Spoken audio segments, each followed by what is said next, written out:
Wow, Perry, what on earth is going to happen in the latter half of 2023 for the property market?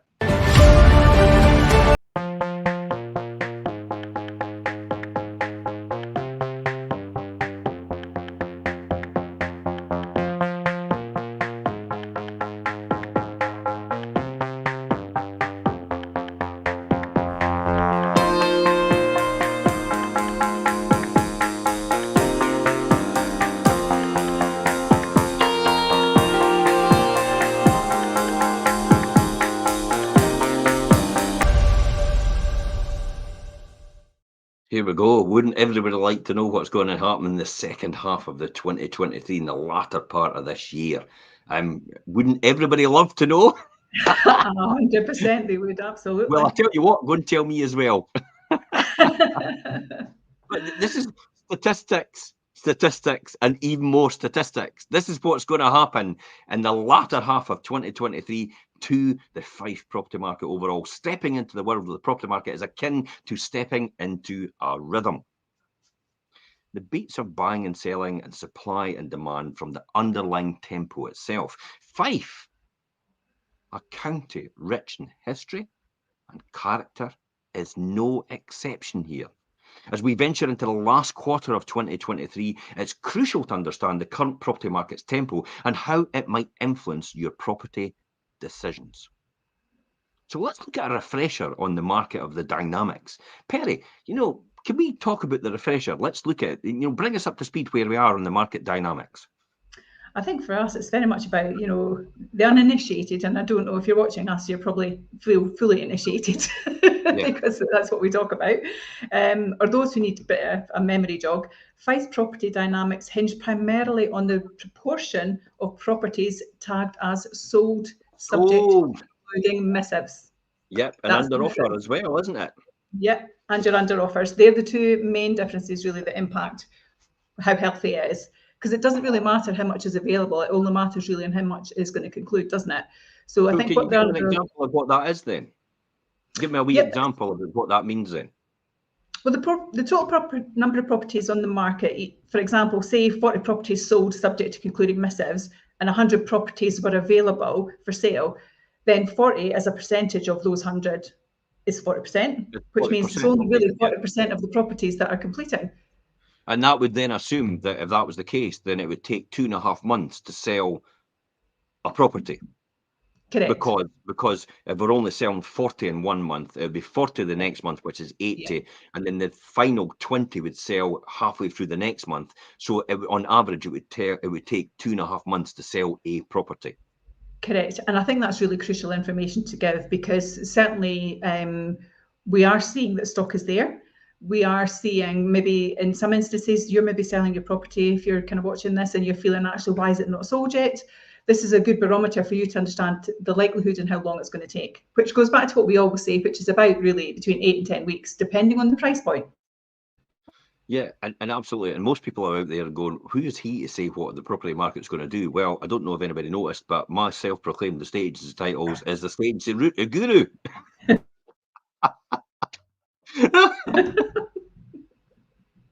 That's nuts, eh? You're 100% qualified. So I've called myself an estate agency guru, so I must know what I'm talking about. Anyway. Well, I think it's about sharing facts, isn't it? Yeah, it is, definitely. We're just having a wee bit of tongue-in-cheek laugh here. It isn't really a numbers game. It's a barometer of the market sentiment overall. I mean, let's look at this. An extreme buyer's market, this percentage. So we've talked about if 100 properties was on the market available for sale and 40 properties sold, then 40% would be the barometer, so to speak. So if we look at what the barometer is in an extreme buyer's market, it's actually 0 to 20%. In other words, if only 20 of these 100 properties at maximum actually sold in that period of time, then it would be an extreme buyer's market. So then a buyer's market would be between 20 and 30%. A balanced market would be between 30 and 40%. So that's a classic example, the 40 out of 100, that would be a balanced market. A seller's market is between 41 and 49%. A hot seller's market is 50 to 59%. An extreme seller's market is 60% and above. Mm-hmm. So in other words, if there's 100 properties in the market, in that week it came on, and 60 or more properties actually sold out of these 100, then it would be an extreme seller's market still. So the weight of these brackets can't be overstated. They directly impact on everything from listing prices to negotiation leverage. So what is the current Fife property market snapshot, Perry? I think to fathom where Fife's property market stands now, I think we need to incorporate the most recent findings that we've looked at and the statistics that we've sourced through the websites, the advisory, which has calculated the market state for many years. Yeah. So we're going to share really what summer of 2018 to summer of 2023 looks Ooh, like. So again, it'll give you a good idea to see that for yourself on what that really looks like. So just to recap then, a balanced market is anything from 30 to 40%. Mm-hmm. Anything from 40% and upwards is getting into a seller's market, a hot seller's market, and an extreme seller's market. Correct. Anything below that 30% is actually a buyer's market, and anything below 20% is an extreme buyer's market. Correct. So where are these statistics then in Fife? From June 2018. Take us through them from June and take us through all them. It's quite interesting, actually. So if we look at June 18, it's sitting at 54%. So what that's telling us is that it's a hot seller's market. Yeah, okay. It's a hot seller's market. We then look at June 2019, and that's sitting at 51%. So that's still in a hot seller's market. Yep. We're looking at June 20, and that went to 48%, which is a seller's market. That's kind of the pandemic time, isn't it? Where correct, and that's yeah. So it's exactly what we would expect to see. But even at that time in the pandemic, when we weren't able to get people in for viewings, people were actually still making offers and buying property. We're actually not even actually getting in the house to see it. Exactly, because of the video. Seller's market. Because of the video tours, probably was making that possible. So here we go next is what happened in June 2021 then? What percentage was that sitting at? Now, there's no surprise here when you say this. Yeah, June 2021, the pandemic, obviously everyone then was rushing, changing lifestyles, and that percentage was 83%, which was an extreme seller's market on steroids. Because we're saying extreme 60%, and that was 83. Yeah, so can we shorten this a bit more? What was it in 2022, June 2022? So in June 2022, it was 78%. And then we're going to start looking at not necessarily in the year jumps, we're going to go kind of quarterly. So we looked at June 22, then we're going to look at December, which is 6 months, and that was 68%, which again is still extreme sellers. Yeah. We then go to March 23, and it's, you may think slowing again, but it's not. It's still sitting at 58%, so it's still a hot seller's market. May 23, 59%, so we're still in a hot seller's market. Yeah. June 23, we're going to start jumping again. 60%, so we're back into extreme sellers market. July 23, 61, extreme sellers market. August 23, 59%, just bordering on extreme. And September 23, 58, still a hot seller's market. Again. So we're kind of in June 2023, we were at 60% in the Fife area. In July, that increased to 61 in August and dropped to 59%. And as we're in September, it's dropped to 58%. Yep. But it's still a hot seller's market. Absolutely. So let me just explain for people out there. Let's see it in a graph, and we'll talk about an explanation for this. So here it is here in the graph, form, as you can see, right across the board. So you just go to June 2018, 54%, 51%, 48%. Boom, there's the boom time, comes up to 83%. Now, this is 83% of the stock actually coming into the market is actually selling. 78%, 68%, 58%, 59%, 60%, 61, 59, 58. So you can see that. And there's the barometer there. And it's still in that extreme seller's market, more or less.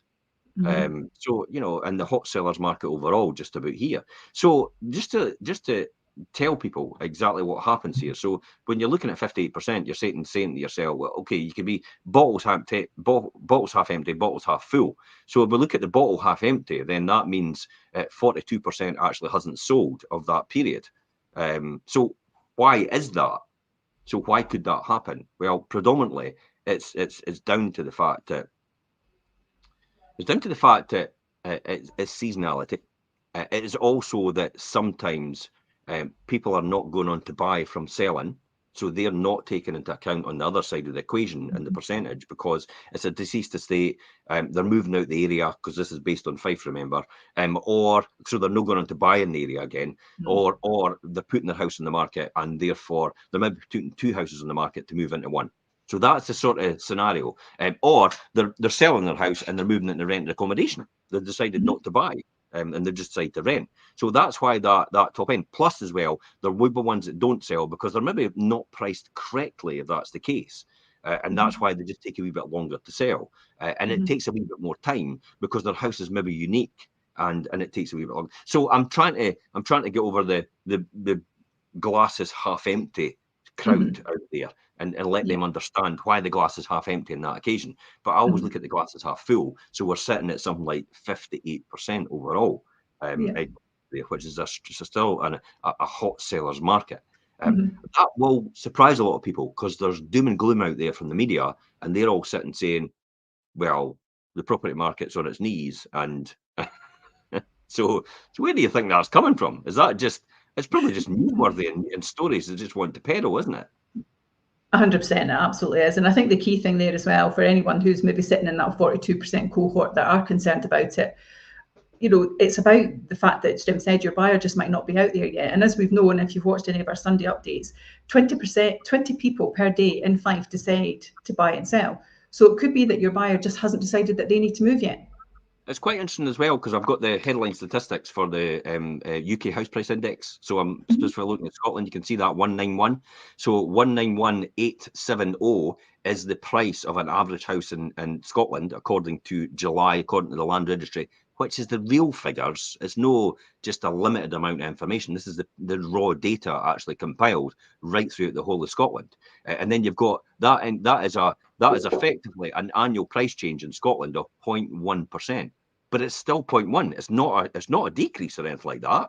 And then if you look at Fife as well, for the average house price in Fife, the average house price in Fife is still going up year on year. So the average house price in Fife is sitting at, drum roll, they can see it there. I'll just screen it down. See there, Fife?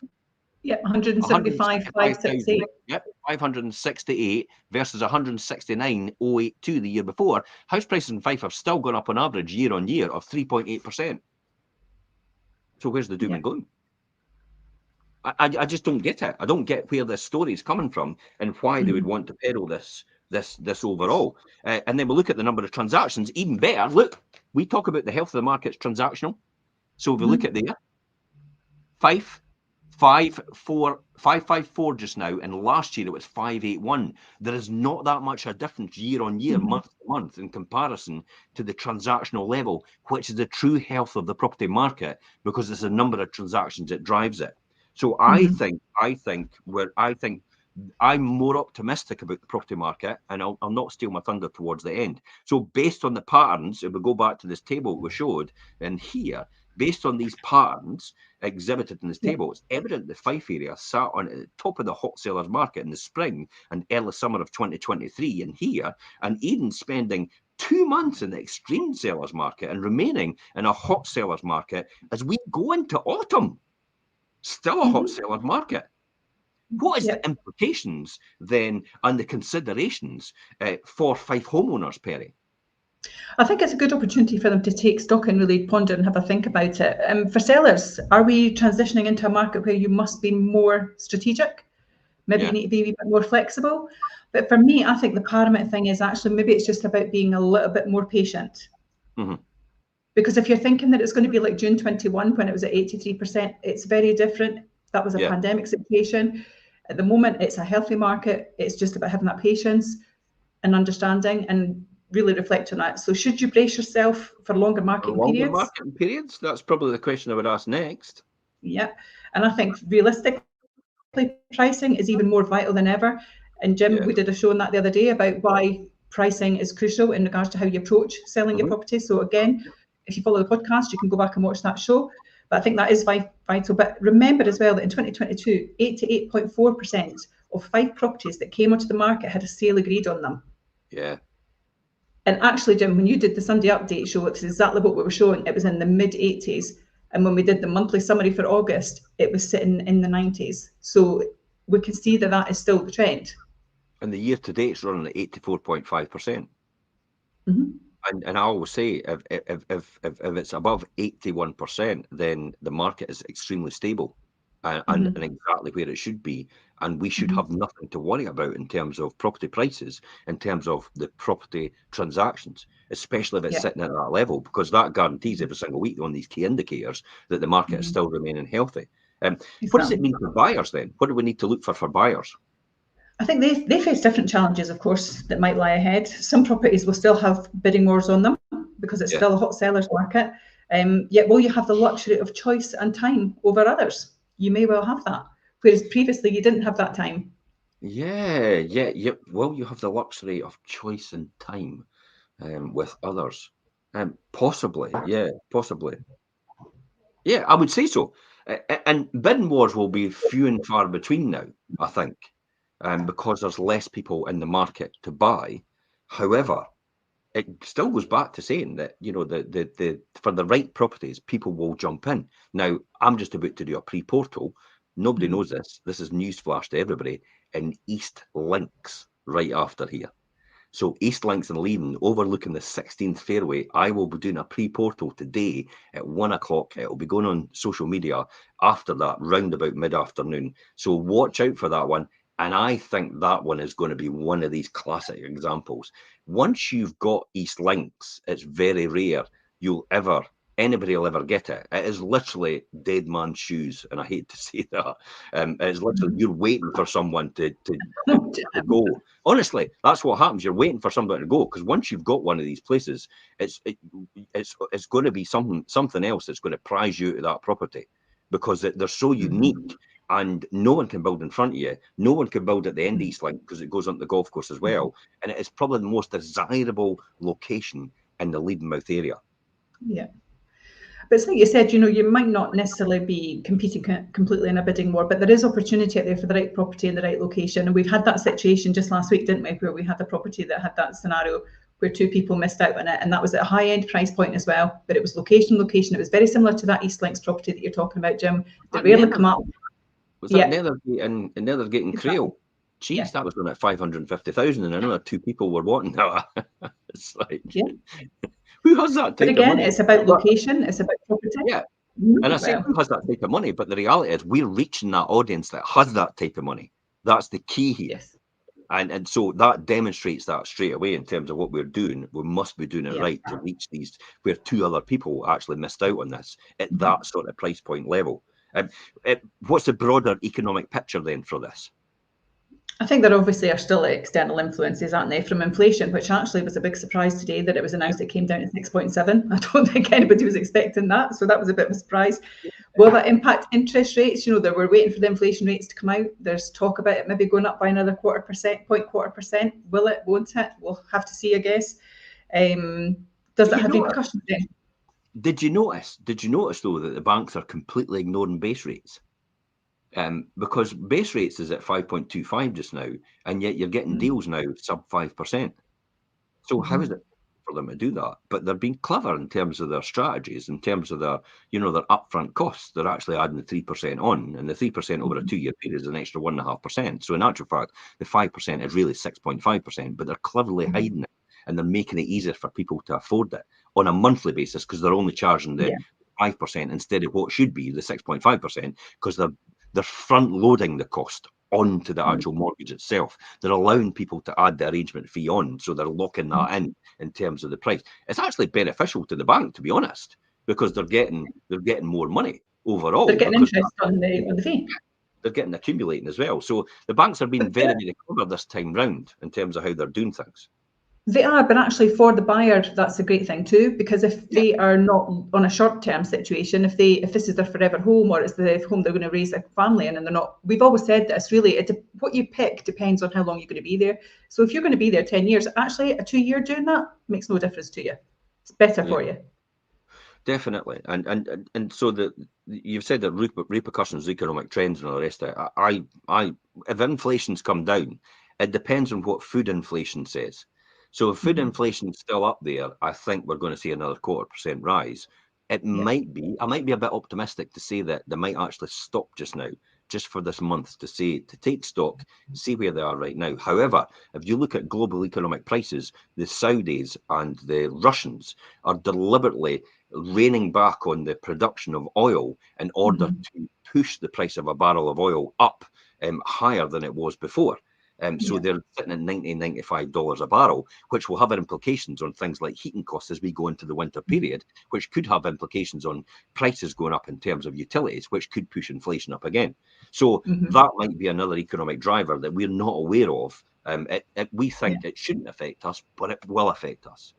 It will, absolutely, 100%. Yeah. People have less money in their pockets, Jim, then they have to make different choices, don't they? Yeah, so that could have influences on the larger Fife property scene itself. The local pulse infrastructure projects, things like that, what we're thinking about. Well, some of the implications are there. Infrastructure projects are like school ratings, what your transport links are like.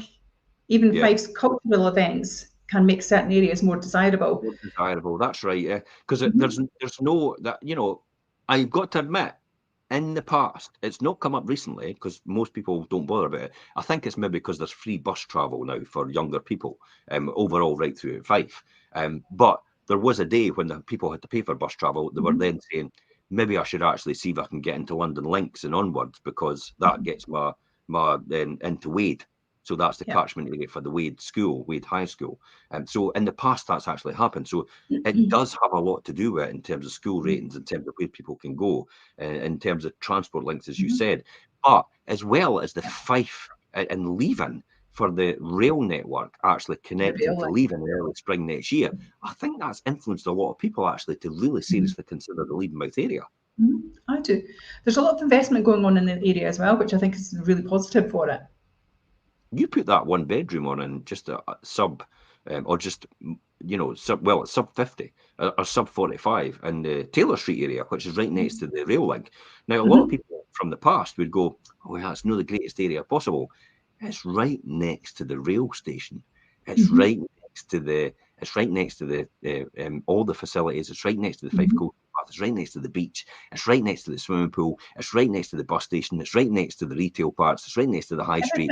All the bistros and restaurants and cafes, and yet people still from old go, "Oh, it's got a reputation," and it's like, are you nuts? This thing it's got on this one bedroom flat is sitting at around about, what is it, 43,000? Yeah, 42, and you've got front garden, rear garden, ground floor. Now I know it wasn't bought for that when it was first bought in the early 2000s. It was a lot more than that it was bought for. So this is an absolute steal. And when it was sold in the early 2000s, it never had that quality kitchen in it, and it never had that heating system in it, and it wasn't as nice as that inside as it is now. And yet it's at lesser price than it is now. So I think that's going to be a steal for somebody that gets there, especially possibly a first-time buyer. A first-time buyer, I think that would suit perfectly.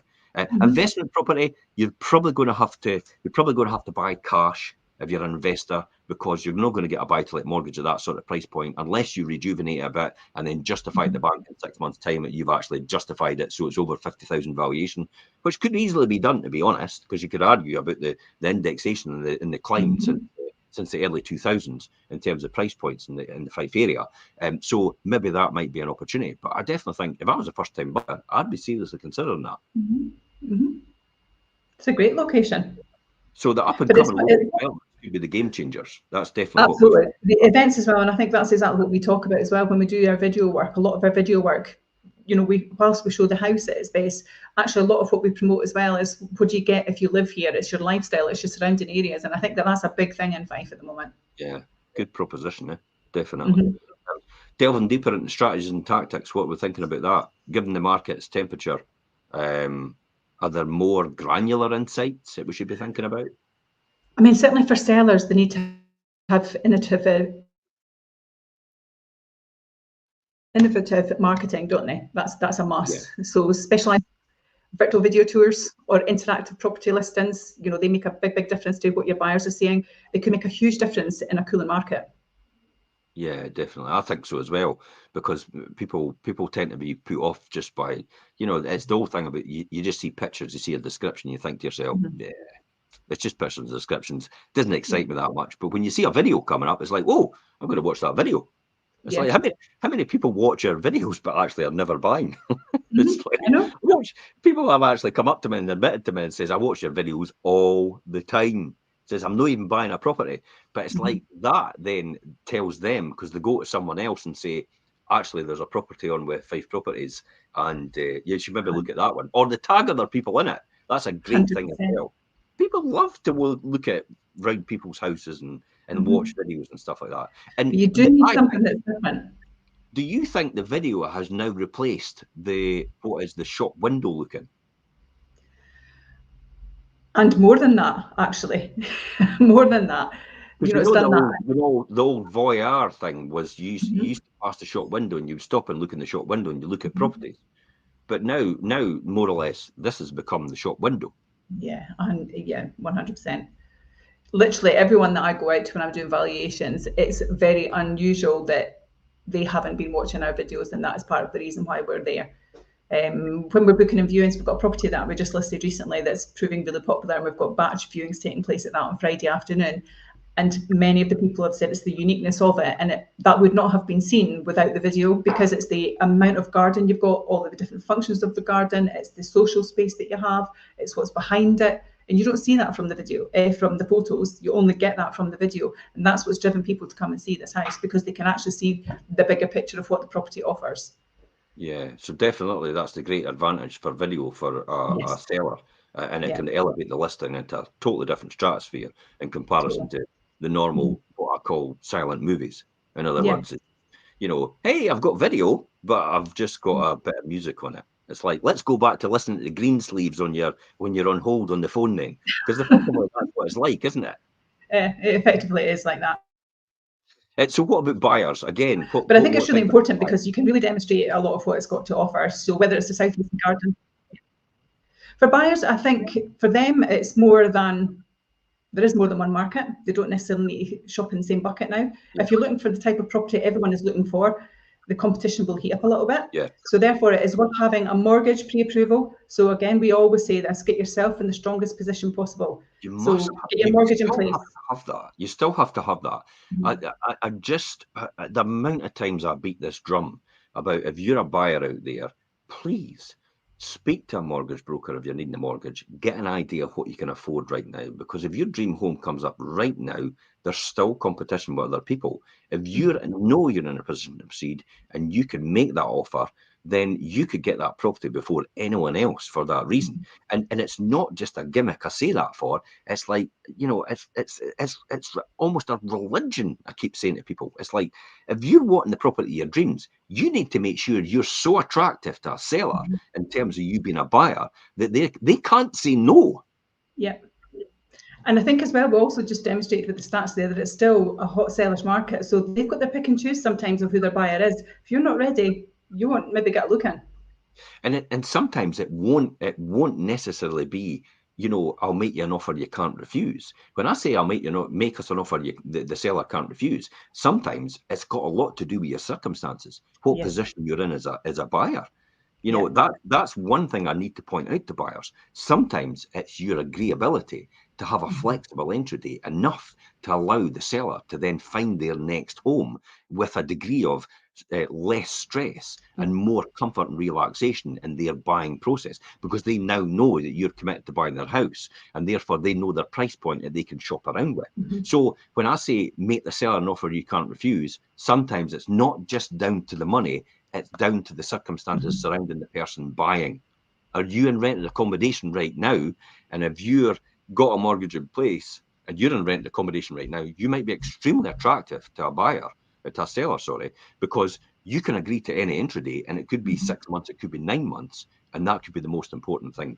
It ticks that box. It can be. There's alternatives to that as well, though, Jim, and we've seen that when you talk about earlier on about maybe deceased estates, or you talk about two houses coming into one.